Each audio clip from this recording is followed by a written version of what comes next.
Ajamok kana to. Orang ketiga. Right. Ado noa jahan bon samang mane handi bo sahaya ar samaj bola haya. Mane adi mane hak ar adi mane सच्चाई लेकर मने अना कहावत लेकर समझ याकिन साथ picking अदो नवा बारे ते ना थोड़ा सा दो चार लाइन ले ली मिनट बालिन डोरा नवा जे नवा जुग जुग खुना नवा धरती जहां तिस के बनावे ना चाहते दिसम जहां तिस के बनावे ना उन खन के नवा जे मने नवा समाज तो नवा हाड़ी दो मिटन माने सामाजिक मान्यता धार्मिक मान्यता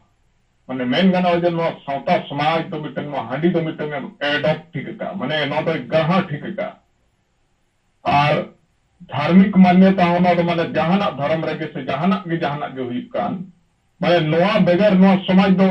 माने बाय चला कंता है से बाय ला कंता है से बाय चला कना नोंका मिटन नोआ माने अबवा समाज रे से अबवा तू दिसोम रे से सावता रे नोआ दो माने ओना मानव ठीक का अदो नोआ उनकान जिनिस मनाओ ठीक ना जहां दो माने नो समाज तो बुझु उन खंगे हो बताए और ओना तो गोज एकदम माने गोज मुचत हे कना से गोज हर रे अब तो तिंगु ठीक कना अदो नेतो अबो वा तला रे मिटन उनकाना माने मिटन सौभाग्य लिख में ना या अबो तला रे मिटन माने नोंकानी खबर नहीं मिटन माने जीवित बंगा सरखान मुर्मु तिकिन किन उपेले ना और नोआ जे नोआ की ठिकर चोके बना सिकिन ठिकर के आ सब माने किन रोड रकाप के आ या नोआ दो माने जब तक बाबू सहाया से जब तक नौ बाबू बंदो या तब तक नौ समाज दबा दिया और एकदम बिल्कुल सही कथा कर और नौ व्यवहार पे नौ समाज दो एकदम अंतिम हबी दे करना और कहे ने तो अब जीवित बंगा सलखान मुरु पे किन रोड रकाप के आ या नोआ जुदी बाबू बंदो या से नोआ जुदी बाबू सहाया तब तक माने नो समाज दो तीसों बाला और एकदम बिल्कुल सही कथा करना और अडिगान हो समाज में ना अब सिर्फ सातार सुमुना दो बांगे अडिगान एटा जाति और समाज में ना उनको दो ना निश्चय जिनिस तो बनू तक और उनको तो दिसोम रे तो को डोमिनेट या माने को शासन है और आबो दो माने नो ना रे थली थली ना समाज दो और नो जब तक बाबू चवा का धोर से जब तक नो पैसा का धोर तब तक नो समाज दो गोच और काय के तायना बाय बच्चे से बाय ला से बाय मान से पसंद रहे आदो साहेब दिकिन जहां की रोड रखा किया माने हाड़ी वो सहाया समाज बोला है नो दाड़ी फैक्ट कथा की रोड रखा किया माने मिटे मोना रिसर्च करते माने खोजबीन करते अली डीपली खन्ना दो मिटे मोना फार्मूला की और ओडक किया या नो या नंग नोआ अब दो ये माने सच्चाई जिनिस से नो सारी जिनिस और जब तक नो बाबू पंजा का घोर नो फार्मूला तो जब तक नो समाज बाइला आसे बाय तानामा तब तक नो समाज दो तीसों बाइला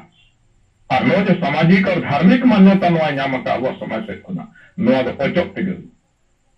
अदमा अलिंग जिसकी बांग रोल करते नो सब्जेक्ट इदी करते दो और नो जहां तक के अब सिंगल परिवार रे पुन जुड़े होता नो को ठेन के खन के अब बने होबा ये माने सानी दो सहाया समाज बोला है माने नोडे खन के अब परिवार खन के पकान खान धरती रे नो तो धीरे धीरे और नो पसना गया और पसना ते हुई कारण कोई और हो बाय गुजुक सनाया और अब तो ठीक नाम किया अब जीवित बंगा इदी करते ये नोआ ते के हो बन गुजुक कना और परिवार हो गुजुक कना अतला माने तारा अतरा रेगे माने नो हाडी को परव को न्यू करते माने माने को गुजुक कना गिद्र को रा रु को तुवर हटो को एनका नोआ दो मसे उहर मा ये माने नोआ तो बेस जिनिस तो बांग कना और नोआ इदी करते के समाज तो तांग से की चला उदिनार गुजुक अवस्था से करना और तो अंतिम रे सेटर का आदा वो जीवित बंगा किन के नाम किया ये समाज बोला है और माने हाडी बसा है अदो हाडी यथार्थ रिसर्च करते नाम का लेकर मिटन नोकाना लाइन से मिटन फार्मूला की समान किया नोआ फार्मूला अब वो अपनावा और नोआ अपनाव करते के नो समाज अब वो बंचेवा और वो लहाया अदो मा सनाम को जोहार को के को साथ आवरनी जीवित बंगा सलखान मुर्मु तिकिन और साथ आवरन पवित्र मुर्मु जहार आयो लेकर नो धरती आदिवासी को माने किन आयु रकत बना अदो मा नुकिन आयमा सरहाव और सेंगल जोहार लिख जाला किन करना और सनाम को जहां तिना गाबो मेना को ना उनकिन टाइम रे और सनाम को अलिन पस्ता से कौन आयमा सरहाव और सेंगल जोहार लिख जाला बन करना और मा नोडे के अलिन बिचेर से नोआ ये तली नोडे के लिख हुकुम या और मा सनाम को सेंगल जोहार जोहार अभी तरह Sitaram masih orang kayak bisa bersama kita. Pada ni dalam Manik Basketball orang kayak. जोहार गंके एसें कना Oh जोहार. जुमिति रे सेलरकान गंके सालाते सानाम सेंगेल कामिये कोन इन तरफन तायना जोहार इन मणिपात के वेस्ट बंगाल पश्चिम मेदिनीपुर बर्तमान डायमंड हार्बर में गंके कोन मेटांग समाज कोन मेटांग जाति जिदि नवा धरती पुरे कोन साहा होयु खाम शेष हुयु कना एकदम उनको तो कना नहीं उनका आंदाले हांदी पर मद गांजा नवा बीड़ी सिगरेट नवा को दो काम ऑटोमेटिक उनको तो कना जुआन कोड़ा गिद्रा हारा तोरा जुआन कोड़ा गिद्रा अल्प दिन रे को गय चबा गया यूनिवर्सिटी ले रानिया नवा जिदि अब मा सावता कोन जहां लगा हांदी पर ओ साहा दाड़ियानिया सावता बो लाहायानिया ताहले आई भागियानिया আর নয়া যদি বিচার বো পাতনা দাঁড়িয়ে পরবর্তী প্রজন্ম কত রানিয়া হ্যাঁ আর ভাগে তো না ভারতী পুরো একদিন কো তাহা হইয়া গমকে নয়া যে গমকিয়া ইয়ে রে মেটাং কাথাই যোগ লাগি তো কানানিয়া হান্দি পরবন সাহায়া সাওতাবন লাহায়ানিয়া আর মোরা টপিকটা তো মোটামুটি ভাগে তো আনমনায় কান্তি গমকে নয়া গিন গমকিয়া তরফ খন্ডলই জমিতে রে ছেলে টাকাম সানাম কইন তরফন তাহেনা জোহার ওয়াজেম নি আমলে না और ada berapa yang mana? ठीक है अभी कल हम Manik Basketball orang kayak जो कदाई ada porbon saya.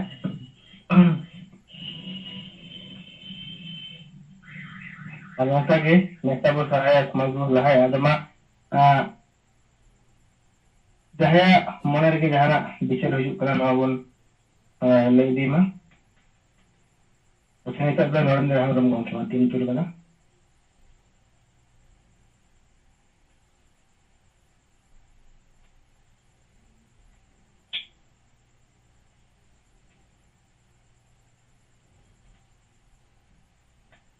salam ko johar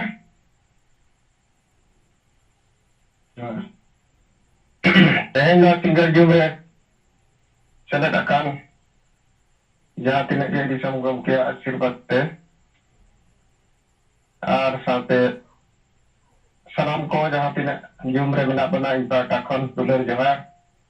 in Narendra Hembro Morisa single president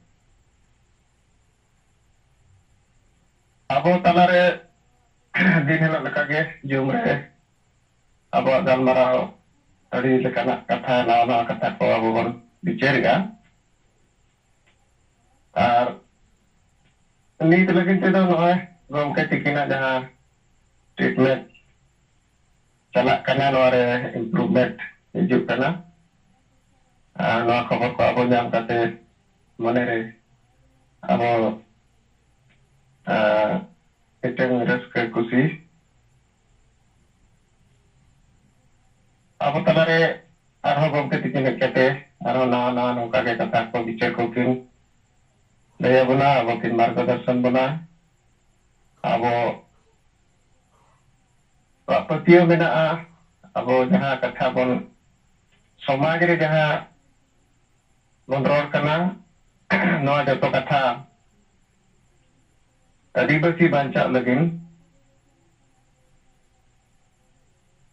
आबो के मिटी संगठन आदिवासी सिंगल अभियान दिसम गमके आयुरते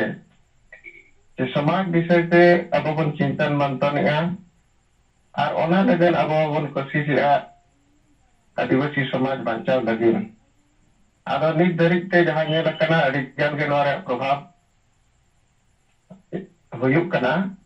आर अडिगान संगठन जुदी हो अब सला बाको ताम दारे करे हो ako te ako सुधार रे ako kami kana rori ako तो नोआ को जिनिस दो हुयुक कना जे समाज रे नोआ जो लगातार abo bon kami kana नोआ ते समाज रे अड़ी लेकना बड़ी जिनिस को सुधारक कना बिचेरक कना समाज क्या ada noa lagin abo disam gomke salkan burmu serige आदिवासी समाज talare nit jit bunga leka menaya ar nukin jahana katha ki ro kana adi gahir te bujo bicher kate abo ken laya bon kana ar ona do समाज रे प्रभाव पड़ा करना और नितो जहाँ कथा अब टॉपिक लेकाते मेनखान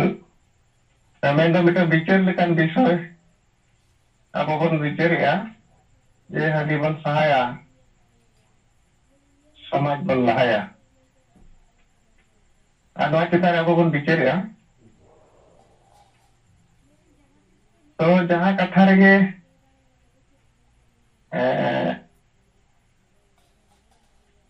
पे लेकाना एंगल तहना ओना दो हुयुग कना जे तेहें अब जहाँ कथा बन रोएगा चेत बन रोएगा चेत खातिर बन रोएगा कोई खातिर बन रो कना नवा पिया जिनिस जतो कथा रे तहना चेत बन मेनेगा चेदा बन मेनेगा चेत खातिर बन मेने बागा कोई खातिर बन मेने चेत बन मेने चेत खातिर बन मेने कोई खातिर बन मेने नवा पेया जिनिस नेल हुयुआ अबो नवा पेया जिनिस ध्यान एम करते जुदी बन रोड़ा एनखान दो समाज रे उनको हर ठेन नवा कथा सेटेरोआ जहां अबो बांचाव सनायत बोला सुधर सनायत बोला ओडे हरी नवा रान लेकान कथा सेटर सनायत बोला अदो हाडी बन सहाया समाज बन लहाया अदो इना बुझाते नवा ले नवा मा बड़ी जिनिस कान गया तो नोका ना आरो अडिगान बड़ी जिनिस मेना हाडी जरूर नवा मिट्टी बड़ी जिनिस कान गया निश्चय कना ओना साथे दानो मिट्टी नोकान कुप्रथा कना ओना बड़ी जिनिस कान गया रुमु को मिट्टी ओना बड़ी जिनिस कान गया सामाजिक बहिष्कार ओना बड़ी जिनिस कान गया भोट बन किरिंग अखरिंगा ओना बड़ी जिनिस कान गया तो अडिगान बड़ी जिनिस मेना जहाँ कारण ते आदिवासी समाज अब बन बड़ाया बा जुमिदोग कना बा जितकेरोग कना और गुजुग कना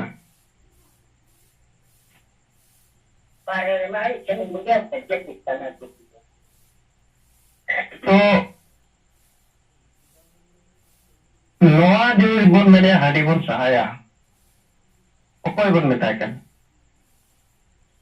आबोरी हवा बन मेता को कना मेनखान आबो नो बुझाव दरकार इया बुझावते हाडी दो व्यक्तिगत भाव रे दो ओकोय बाको कुसिया मेनखान नवा दो समाज रे जहां चलन हेज कना नो दो मिटी सिस्टमेटिक चलन हेज कना नवा दो सिस्टम के चलू होता है और सिस्टम रे नि हेड दो हुई कना मजी बाबा एनखान मजी जुदी नवा सिस्टम खन बाय अचोगा बांडान बापला छूट छेटियर जहां तिना जनाम खन गुजु धरी जहां बन मेने हांडी बाखान चेत हो वक्त दो बाय चला सरी कथा कना एनखान दो नुई मजी के तो नवा बाय बंदोया एनखान अब मेरे सहाय आबन मजी दो ओना तेगे मजी कना हांडी मेना तेगे उनी मजी कना एखान उनी दो नवा बाय सहाया चे खातिर आजा सिस्टम ओना कना जे बिना हांडी ते चेत हो बाय हुयुताया एनखान नवा जो अब नवा बना रे बाखान नितो बन कमी कना जहां नारा मजी बन बदन को अतु बन बांचावा नवा समाज रे दो नवा नारा तो मिटी साधारण नारा कन मजी बन बदल को अतु बन बांचावा नवा दो अड़ी हामाल नारा कना और नवा नारा दो अड़ी लंबा अब समाज रे कमी कमी ते गोमके बुझाव किया है जे सान्ताली पार्टी अष्टम सूची रे सम्मिलना आदिवासी समाज नवा रे रस्के बनुआ गोरज बनुआ नवा रे चेत लाभ ᱜᱮ ᱵᱟᱭ ᱧᱟᱢ ᱞᱮᱜᱼᱟ, ᱥᱚᱢᱟᱡᱽ ᱵᱤᱪᱟᱹᱨ ᱜᱮ ᱵᱟᱭ ᱵᱤᱪᱟᱹᱨ ᱞᱮᱜᱼᱟ। ᱡᱷᱟᱲᱠᱷᱚᱸᱰ ᱯᱚᱱᱚᱛ ᱵᱚᱱ ᱧᱟᱢ ᱠᱮᱜᱼᱟ, ᱚᱱᱟ ᱦᱚᱸ ᱵᱤᱪᱟᱹᱨ ᱦᱚᱸ ᱵᱟᱭ ᱦᱩᱭ ᱞᱮᱱᱟ। ᱚᱱᱟ ᱨᱮᱭᱟᱜ ᱦᱚᱸ ᱪᱮᱫ ᱦᱚᱸ ᱞᱟᱵᱷ ᱥᱚᱢᱟᱡᱽ ᱵᱟᱭ ᱧᱟᱢ ᱞᱮᱫ। ᱛᱚ ᱟᱹᱰᱤᱜᱟᱱ ᱡᱤᱱᱤᱥ ᱢᱮᱱᱟᱜᱼᱟ। ᱥᱟᱨᱱᱟ ᱫᱷᱚᱨᱚᱢ ᱠᱳᱰ ᱚᱱᱟ ᱥᱚᱢᱟᱡᱽ ᱨᱮᱭᱟᱜ ᱠᱟᱱ ᱜᱮᱭᱟ, ᱩᱱᱠᱩᱣᱟᱜ ᱠᱟᱱ ᱜᱮᱭᱟ, ᱢᱮᱱᱠᱷᱟन ᱚᱸᱰᱮ ᱦᱚᱸ ᱵᱟᱭ ᱵᱤᱪᱟᱹᱨᱚᱜ ᱠᱟᱱᱟ। ᱪᱮᱫᱟᱜ ᱱᱚᱝᱠᱟ ᱦᱩᱭᱩᱜ ᱠᱟᱱᱟ? ᱠᱟᱨᱚᱱ ᱫᱚ ᱦᱩᱭᱩᱜ ᱠᱟᱱᱟ, ᱟᱵᱚ ᱵᱚᱱ ᱵᱟᱰᱟᱭ ᱠᱮᱜᱼᱟ ᱡᱮ ᱱᱚᱣᱟ ᱫᱚ ᱥᱚᱢᱟᱡᱽ ᱡᱟᱦᱟᱸ ᱪᱟᱞᱟᱜ ᱠᱟᱱᱟ ᱥᱤᱥᱴᱮᱢ ᱛᱮ ᱟᱹᱫᱤᱵᱟᱹᱥᱤ, ᱚᱱᱟ ᱥᱚᱢᱟᱡᱽ ᱨᱤᱱᱤᱡ ᱦᱮᱰ ᱫᱚ ᱡᱟᱦᱟᱸ ᱵᱚᱱ ᱢᱮᱱᱮᱜᱼᱟ ᱢᱟᱺᱡᱷᱤ ᱵᱟᱵᱟ, ᱩᱱᱤᱭᱟᱜ ᱮᱡᱮᱱᱰᱟ ᱨᱮ ᱱᱚᱣᱟ ᱠᱚᱫᱚ ᱵᱟᱹᱱᱩᱜᱼᱟ।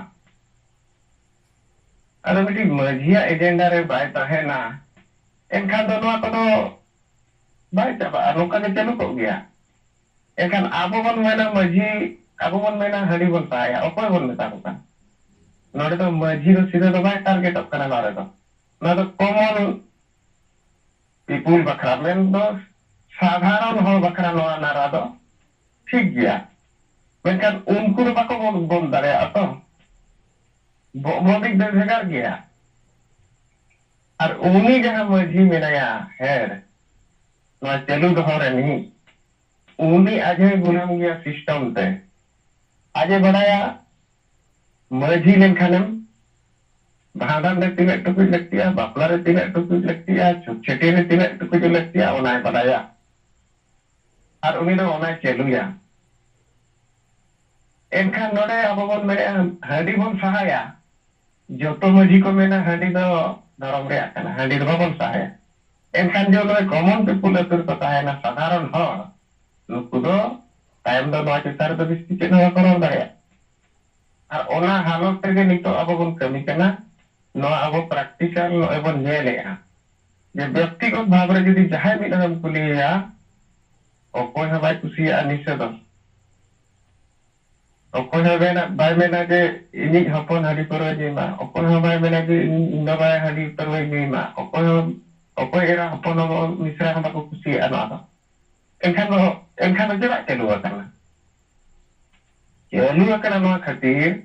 जे जहां सिस्टम मेना आबो मादान बापला छूट छेटियर, नोआ सिस्टम जे चालू आकाय नोआ हाडी दो अकोय व्यक्तिगत भाव रे नोआ को चालू आका, व्यक्तिगत भाव रे दो कोई को इसा खान दो को बाको नीया, अड़ी हो बाको नीया। एनखान उनको को भाडान को खान दो को हाडी को एमा को खान उनको नितुम तो चलो रे चेदा के ओना समाज सिस्टम रे ओना मेना आ। तो नो नोडे अब बुझाव दरकार जे तब हाडी बन सहाया, हाडी दो बाबन सहा दाड़ेया तीन भूर उन भूर नुई सिस्टम नि हेड जहां तीन भूर बाबन बदल आकादेया। और नुई जो मझी बन बदल को समाज बन बचावा, नोआरे दो नुई बजाप कना। नोडे डेमोक्रेसी रे कथा हो मेना, अडिगन वंश परंपरा अबरेन मझी को नेतो हरिक को बिनाव कना, नोआ दो मिटी राजतंत्र व्यवस्था कना। ते नोय बन मेने मझी जो मिटी कोड कना, ओना कथा रे अब बन मेने बन बदल कोआ, ओना खातिर समाज रे नोआ रे रिएक्शन नितो उठल पुठल चला कना। और नोआ ते दो नोय जो हांडी बन सहाया, नोआ सुमुंग कथा दो दो बनो दाडम बारन हिसे सुये भोट किरिम एकरिम उड़ी विरोधी मानसिकता, नोआ को जोतो गे कोरोना वायरस कोनो खतरनाक वायरस नुकु को चालू दो आका। नोआ को जोतो बड़ी जिनिस कान गया, तो नोआ जोतो चाबा रेना सेंटर पॉइंट दो हुई कना मझी। एनखान मझी बन बदल को अतु बन बांचावा, नोआ दो कोई मामूली नारा दो बांग कान,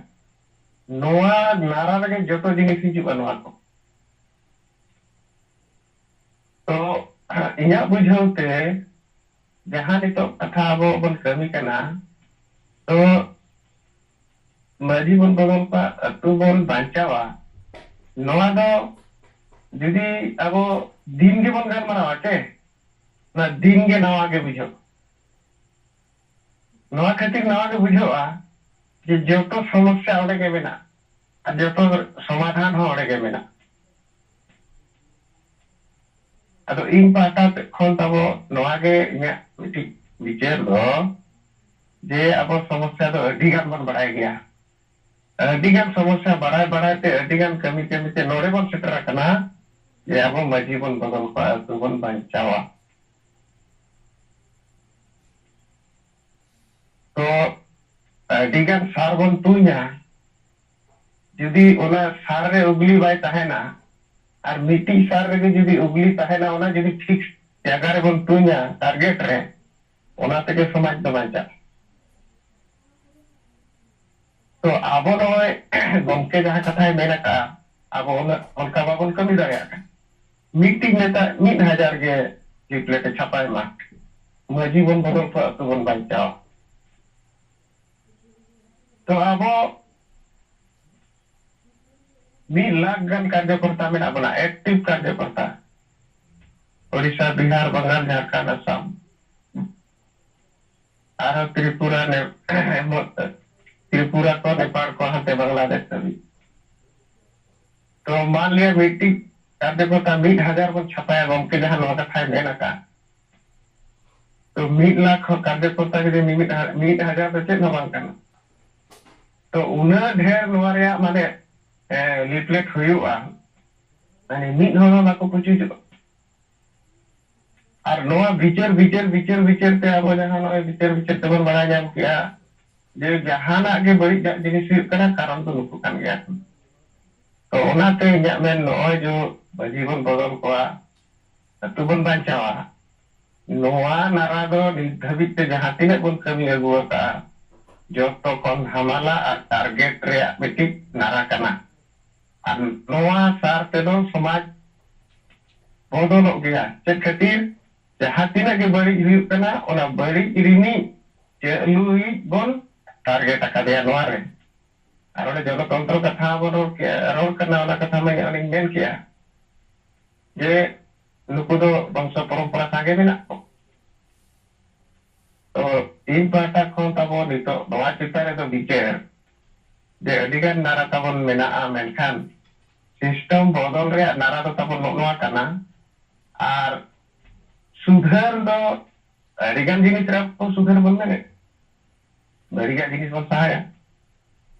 देशा बन अपनारा ओना तो अडिगान बड़िया जिनिस मेना यानी तो हो और तो बन चिन्ह का और बन सदर का बन ओना बन रोड kan गया ओना बन कमी kan गया मेनखान नितो तो लगे इन पाटा खन नवा चितारे दो निना के बिचार जे मजी बन बदल को अतु बन बांचावा नवा दो अडी हमाल नारा करना नवा नारा दो पूरे समाज खुर्चे उतरवा माने सफा उतरवा है जहाँ तीन के बड़ी जला कर ओना को चबा उतरवा जो तंत्र लघु उतरवा और मिट्टी जहाँ पर मैंने संविधान रे आइन करूं जहाँ तीन अब इधर रे कथा जो तो लेकिन जिनिस नड़े हिजु आदो इन पाटा को तबो नितो लगेन नय जो नारा को चितारे अब बन गहिर चिंतन मंथन एवं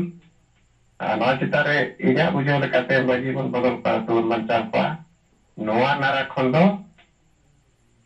बाकी नारा तो नवा दो रावल गया हमान दो तबन अब नवा के तबो नवा चितारे जुर बन M लेखान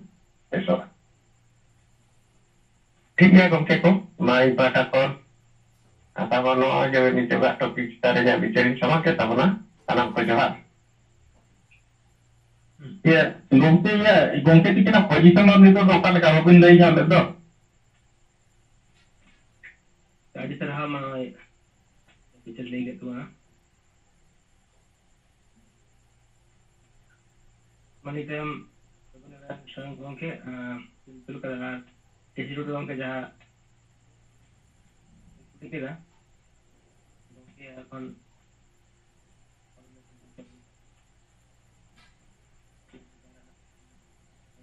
dulu ya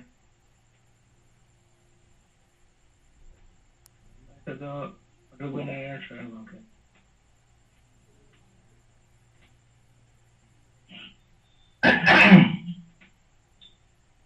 bisa singgah jumlah berlakukan saat pengaturnya yuri kanjengnya itu साउथे परसिदी श्रीयादी संगम के जी बोंगा मानतान कलकान मुर्मू के साउथे माराम सुमित्रा मुर्मू और जहाँ के बाहरे दिसम कोरिन बस आंजमिया को यूरिया को बसले akan joto koge inya single संगेल जोहार इन Rabinath Soren Bhubaneswar zonal committee head हिसाबते दायित्व तनी आदो मांग ते गमके तिकिन लगित ते मांग बुरु जायरा मने को तुई कोटे और नेहर रिंग दोहई आ लगन किन फर्चा काते आबो तला तिकिन सेटरो मा नोआगे बंगा बुरु कोटे प्रथम आते अरदास आनी तो जहां वो आजम या जहां हो गमके तिकिन अडिगान किन फर्चा दिएन गया डेवलप अडिगान डेवलप दिएन गया जहां वो पालेन बंगा बुरु आशीर्वाद ते लगन तना लगन किन फर्चा दी के आबो तला किन सेटेरोआ तो आगे इन्या इहर तीन मेन किया और आबो विषय वस्तु जहां वो हुआ था ये समाज रे कांडी बो सहाया समाज बो लहाया नोआ चितान रे इन्या मेन कथा तड़ी प्रांजल भाव रे किन लई किया तबो नरेंद्र गमके तिकिन ओडिशा सेंगेल सभापति आदो इन दो बिस्ती काते बंजना चिकाते अडी नपाय किन बुझावत कोना आदो एन मेना मिबार कोन हंडी बो सहाया समाज बो लहाया नोआ जहां लेकान नारा तड़ी केटेक गया मेन लेखान आबो नितो जहां लेका चलुआ कना मझी बो बदल कोआ अतु बो बंचावा नोकान जिनिस कान गया हेले मझी बो बदल कोआ समाज बो बंचावा नोला अडी हमाला जिनिस कान गया नरेंद्र गमके तिकिन मेन के लेका अब तो बहुत उतर वो कोटो बता को माने जहां की दिसंबर ने सूर ने यूरिया उन्हीं उत्तर में बजावा का उन्हीं को टोको बता दे माने जहां लेका बहुत बुलुंग एम लेखान गारा आमका ना गारा सिस्टम बो एमका आदो नोआ दो बेस जिनिस कान गया नोआ जदी आबो बो कमी दाड़ेया दोता अतु बो कमी रे बो लगा दाड़ेया मझी बो बदल को समाज बो बंचावा ओना अडी नापाय कथा का आदो माने हो दिगान माने एटा सेटा रो गया को जे सरखान मुर्मु दो मझी बदल पाय इने गे आन हाते में जहां मेला कोना मारो तो माने जहां हो और बई बई को बुझे आना को बड़ा दाड़े कान गया आदो ओनका लेका नोआ हंडी बो सहाया समाज बो लहाया नोआ को आंगेम लेकान के होल तो मेना सला मिटांग मा को चलुआ का आर मिटांग को एम केया आदो जहां हो को बुझे कना नितो का जुग रे नितो दो मेन लेखान एडवांस जुग करना स्मार्ट जुग करना डिजिटल जुग करना नौका जुग रे नोआ जिनिस को तो बाय दरकारवा ने हंडी समाज रे ताहेमा आर आबो को लहा ओना दो गडी बांठिक जिनिस कान गया लहा जिनिस लगी तो हंडी दो बांटा ये हंडी ताहेन कान समाज लहा ओनकान जिनिस हो बांटा हंडी दो बंदो बे एनांगे जावा लेकिन आबो जहां समाज नोआ दो हंडी के तो लगा आको दो हंडी के ताबो आबो समाज हंडी के ताबो धर्म हंडी के ताबो मानव इत्यादि इत्यादि जहां के मेन दाड़े आनते आदो ओना रे तमिनी दो हुई कना अतु मझी ओना नोंका सिस्टम रे तो लकाना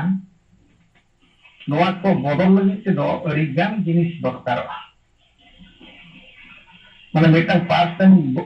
अचो गिरी लेखान गड़ी देला जे बाय देला को उहल ओना के ओना लेकाते नोआ मा अडी बेस दारा कान गया चलुई खान मो अडी नापाय गया किंतु नोआ लगी जो कष्ट कान गया किंतु ओना परिवर्ते अभी नरेंद्र गमके तिकिन हेनके लेका मझी को बदले अतु बंचा नोआ तो अडी बेस जिनिस एन हो नोआ अब जहां वो मेनेगा नासा तब ताहेलेन खान समाज रे हंडी ताहेलेन खान बेस सचे बड़िया नोआ चितान रे इन जदी मेना नोआ नासा हांडी ते नित पर्यंत सरकार हो बाय मेला का जे नोआ दो नासा काना मेनते नोआ दो माने आदिवासी को खाद्य मंत्री घोषणा का चेदा नौकान पॉइजन को मकान को आबो आदिवासी को नौकान पॉइजन सरकार बुझन ठीक दाड़िया का ओला नुकु समाज दो नुकु आदिवासी दो नोआ जो नासा कोड़ा नासा का नोआ जिनिस जदि समाज को भूंचे वासे एनखान एक दिन हिरो नुकु के आबो समाज अर्थात दिकु समाज को जमा तेणु नुकु नौकान जिनिस रे वो घंटाव काकोआ आको जेनिति जिंदगी सारा जीवन पृथ्वी ताहेन भूत नुकु तो बाको डेवलप दाड़िया चेदा नुकु हंडी रे को दुगल को हंडी ताहेन खान आको बुद्धि दिशा ज्ञान चेद होय ताहेन ओना इदी काते आबोन हो जेतु बाको उछेप कना आले आगो हंडी जते समाज कना एनखान उनी ओना उइसर काते नित पर्यंत सरकार जतवा रे बारण है ऑफिंग गंजे पौवा जतवा रे किंतु हंडी चलावा हंडी नौकान पॉइजन कना बई बई ते नौका परिस्थिति रे सेटेल कमाय जहां फल जे आमा अल्कोहल में तो वाइड क्लार और आबोरिन हो बुद्धिजीवी चाकरीजीवी डॉक्टर इंजीनियर जहां में आपका नुकु नित पर्यंत ओना बोर बको कर दाड़िया कना जालिया जिनिस नोआ को समाज को अडकमा नुकु हुआ कोई नुकु आंसार थोना तो नोना खातिर ते से आबो नोआ जिनिस सब सरकार बाय मेरे का आबो मेरे सरकार तो बाय मेरे नोआ तो सरकार के ना नोआ खातिर कना नोनकान खातिर से नोआ दो का तो ओना खातिर थिंकिंग मेना नोआ जहां वो मेरे हंडी वो सहाय समाज को लहाय अड़ी बस कथा करना किंतु नोआ हंडी ताहेन कान खातिर से एक बार कारण मेरे एक तो सचेतन बायमु आता बाबू उहिर दाड़िया कना नोआ हंडी नु काते गे चेद इन चिकाया चेद बंग आना बाबू उहिरिया प्रथम जिनिस द्वितीय जिनिस हुयो कना आबोन जहां गाना को ताहेन कना ताबो हपन को ताबो गरम कोड़ा गरम कुड़ी को नुकु नोआ प्रथम को नेलचेट इदिचिया जे नोआ हंडी दले बंगाया हंडी दले न्यूया एनखान आजा माइंड रे जहां तिना डेवलप रे कथा जहां उहिर रे कथा नुई नोआ रे जोबेना ओलो गिद्रे हुयन ओरा रे ताहेन गिद्रे हुयन बहु कुड़ी हुयन गोगो कोको हुयन जतो नोआ रे को जोबेना जहां पर कि अब समाज रे जहां डेवलप रे कथा ओना बाहि लेना अब तो मूल खत जे को बच्चा कोना आबोरिन गिद्रे जहां प्रथम खने ओलो गिद्रे उनी चेत क्या नवा नाता व्यवहार लगिते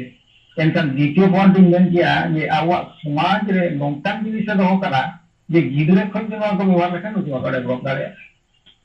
सचेतन आतेना ताको शिक्षित लगिते हर दुआर को चलाना ओडे जतो बो चेत क्या नवा हडी परवनी नवा ताबो हुजुरेना द्वितीय कथा तृतीय कथा हुयो कना जहां तीना बेधर्म कमी हुयो कना ओना जतो नवा नासा ते हुयो कना जन पांते हुईना रुमो उलु हुईना उ प्रथा जहां तीना के हुईना मर्डर हुईना रेप हुईना इत्यादि जतो नवा हुयो कना नवा हंडी के ते नासा के ते ते नोनो दा रिगान पॉइंट मेना नोआ जदि समाज रे ताहेना एनखान आबो तो पश्चिम करे बाबो डेवलप दाड़िया गया और सरकार ओनागे जहां या आदिवासी जेते टाइप ऑफ आदिवासी उनको जतन वार गिन दो काकोआ नित पर्यंत आबो बाबू उहिर दाड़िया कना कि आबो समाज होगा ये समाज में बाई घर गया जहां की समाज यूर लगी तो ना को उनको जो को उहिर उनिवा ओनार के जोड़ी करना है तो उहिर खुशी करना तो नोनो कान जिनिस आबो चितान रे जहां लादेया कना नोआ दो ओचो गिरी तो दरकार कान गया आबो को मेना ये लौड़िया दो हुयो कना मझी इन दो मेना मझी तो ताहे चमसे मझी जदि हड़ी बाज बदला ताहे चम आबो जदि समाज बो बुझो चुदरे या समाज हो उनी जदि मेना बागा प्रकृति ना ओचो दरकार मझिया मानाते के हुयामा एनका उनी मझी मानावा ओना दो हुयो किंतु आबो समाज ना आबोन हो तेहन बुझेव दाड़िया करे दरकार अब जुदी ओना बो दाड़िया एनखान माझी उनको बुझेव चुका नितो जहां लेका अब मेनेया माझी को बदले समाज को बंचावा अतु को बंचावा एनखान अतु हर गुनाय को चितो निगे ओनोंका अब नोआ मेना खातिर ते तेहन आले समाज बिजुक kana आले नि गिदरे पिंदा को बिजुक kana आले नोआ माने मिटा फैमिली रे गंडो हुयु kana गपो हुयु kana नाना प्रकार माने खराब जिनिस हुयु kana तो नोनोंकान जिनिस अब तें समाज बो मेताकान समाज जुदी उयहार दाड़िया आय एनखान दो अब नोआ परिवर्तन दो हुई दाड़िया गया और नोआ को नितो हो उनका सरकार दिन दसियान दो सरकार उनका अभ्यास कर बना नोआ को मेन खान भी को मेना बना आले आरो बरा परंपरा kana आले आदो ये kana किंतु सरकार नोंका ठीक जोना पॉइंट रे दोहो कर बनाय नुकु जुदी नोई नेता पाना दो खराब जिनिस नाका अडी लोगो हा तो सचेतन सरकार कथा की परि काजों गया कि अब कथा बापान सरकार तो काजों गया तो उनी हो ओना जिनिस रे दोहो कर बनाय आदिवासी आप दो नौका के तहन पे नौका के न्यूज पे नौका के एनेक पे सेरेंग पे आप नौका के तहन को पे आले जील दका एयर कंडीशन एक बार आने मरंग मरंग उड़े गली पे उड़े जमा आप तो थोड़ा ऑन का के सुगुंदु ऑन का के तहन को अदो अब गंके तेहन जहां उहर का बना ये नोआ को जिनिस समाज रे तहन बुद्ध समाज दो बाय डेवलप समाज के डेवलप मांग माझी नोआ को जहां तिना अब भारत वर्ष रे माझी मेना को बा दिकु देसी कुली नो हेड मेना को नुकु जब तक बाको बुझेव kana एनखान दो उनको माध्यम तेगे तेन दो समाज दो बुड़ो लगे मेना रा को बुड़ो तो गंके तिकिन नितो माने 43 वर्ष 45 वर्ष अकिना अभिज्ञता बांग वैज्ञानिक लेका रिसर्च आते नोना को की नाम तु अकाते तेन आबो की मेता बन kana आबो ओना कमी रे बोला जाओ kana तो गंके तिकिन दो अकिन लगी हो तिन में या आबो लगी हो जा तेन में का सिंगल लोग जान रे जहां से तो कमी है तो आपो लगी हो मांग kana नितो तो समाज लगी बो मेरे आ गंके तिकिन तेन समाज की उहेर को समाज लगी ये तेन की मेरा समाज यदि परिवर्तन लेनकान इया आत्मा शांति ᱧᱟᱢᱟ ᱤᱧ ᱱᱟᱯᱟᱭ ᱤᱧ ᱛᱟᱦᱮᱸ ᱫᱟᱲᱮᱭᱟᱜᱼᱟ ᱟᱨ ᱤᱧᱟᱹᱜ समाज बेस रे ᱢᱮᱱᱟᱜᱼᱟ ᱢᱮᱱᱛᱮ ᱫᱤᱱᱟᱹᱜ ᱤᱧ ᱩᱭᱦᱟᱹᱨ ᱫᱟᱲᱮᱭᱟᱜᱼᱟ या उपनिषद से नितो को सूचना आबो को बेको मुकु आते आबो के समाज परिवर्तन लगी वो चेष्टा है तो गंतव्य की तेहन जहां के उयहारिया जो तो हर लगी जहां की भारत वर्ष रे जहां की लगे आदिवासी को बचाव जो तो लगे अब अलिया मेनते ईश्वर से जहां तेहन वो मेने और जहां कोई उयहार नाम ले आना को मेन किया जे नदी बो सहाया समाज बो लहाया अब मदाम मेन के लगा माथा बो सहाया तु बो लहाया नोआ हम मिटा बेस नाराकान गया अब ओना दो इनडायरेक्ट लेकाते चला कना जहां हो पांजोंगम खान दो हठात बाको फाइल नोआ और नासा को सहाया ये नासा दो नी कॉम्बिनेशन में आना है नासा दो ने ना पुरु ना ओकिन गंजे अड़ी गान जिनिस ना भितर तान कान जब तो प्रकार जिनिस तो ओना मेन हो नापाय कान गया लेकिन ओना रे बुझाव लगी त्यार समय दरकार एक नासा को मेन किया ओना मिटा हो बुझाव है तो ओना दो इनडायरेक्ट गान जिनिस तान कान मानखान ओना हो नारा दो ठीक गया ओना दो इनडायरेक्ट किता चला कना किंतु सुधी लेकाते और हड़ी में चिंता दो डायरेक्ट चला आले समाज या मेनते बारो तलकानो नुमा मांग मामेन किया हड़ी बदल पे दरगा चोरो को जितना हड़ी या बंदो तसे ओने उनका कथा जहां हो नोआ दो अब बिचार रे बो दोहा का बिचार अब जतो को के माने ओने को मेना पैसा पेशी काते sarang sukses olok ko am tadi sarang ko olok cip lekan cip higare arbang kan dari napa jenis kan ya nolokan lihat telinya dengan dia ar last year mena prai teling YouTube teling nyere dia adi kan nongka mena ko tabo gauta lekan ko pa samaj susaria lekan ko mena ko जत्तो Koge को मेरे समाज दो बदल दरकार गया जत्तो कोगे को मेरे जहाँ को भाषण है ये नासा दो बंदों मा समाज बदलो मा शिक्षित मा वो माने पढ़ाओ मा वो इत्यादि इत्यादि को मेरे दिया लेकिन उन्होंने भाषण रे को मेरे भाषण किया मेन किया चलाएगा लेकिन सालखान मुर्मू जीवित बंगा तो उन्हीं तो प्रैक्टिकल प्रत्येक तू सेन करते नवा प्रचार है अब तो प्रैक्टिकल से अब जहाँ को भाषण यहाँ वाले तो भाषण भीतर में 2000 3000 4000 और तो आगे के चलाएगा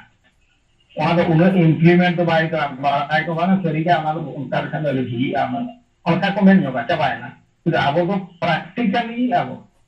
तो अब कमी तो अनेक को मेरा सोहे खुदा माने 99.9 अब तो तब करेक्ट तो अधिकांश गाँव सामता कम्युनिटी या नवा तो खराब जिनिस ना नवा तो बदल दरकार के नवा बांकान बाहरी दाड़िया हर को मेरे सालखान मुर्मू समाज ये लगे छुटो करना हडी हो बुरी पूरे बंद मा हडी हो बंद लेखन समाज का वो शांति ताना डेवलप हो ठीक मेरे किंतु कमी तो आज तो बड़ा तो बाहरी और आबो के जहाँ कमी कथा लगो कमी किंतु नरेंद्र गंके की मेन के लगा जब तो हुदन गम दाड़ा माने व्यक्तिगत भाव से जो कुलिया मेरा बना खराब उनका के जो को मेनिया नितो वो मेना आर्थिकारी भाषण रहो को ना तो खराब जिनिस ऑल इंडिया राइटर्स में ताय ना खराब जिनिस मजी परगना मोहर में ना खराब जिनिस लेकिन आपको ना तो तोला करना के मेन के कमेंट का तो पारमना कि आप तो मेन गिरी तो आप लोग कमी करना नौनों जिनिस हर नितो तो परिवर्तन तो चाहओ कान गया नितो का जुग अनुसार उनका कमी तो दरकार कान गया जुग अनुसार नितो नेलबन साइकिल बाबू नेल साइकिल बन नेल किया तारपरे हे गेना ओना चेक को बना फुटी दूध गड़ी को ओना को हे के नितो तो कार जना गोछा गोना तो प्लेन ते वो दौड़ के गया तब के नवा दो सेदाय लेका तो बात करना परिवर्तन दिगान हुई करना तो अब तो परिवर्तन बन नेला सेदाय लेका ताहे करना आमा दिन बस करते हैं दाना बड़ा है कॉलेज हम चला ऑफिस हम चला सेदाय लेका तो अधिक बसी करना ले भाई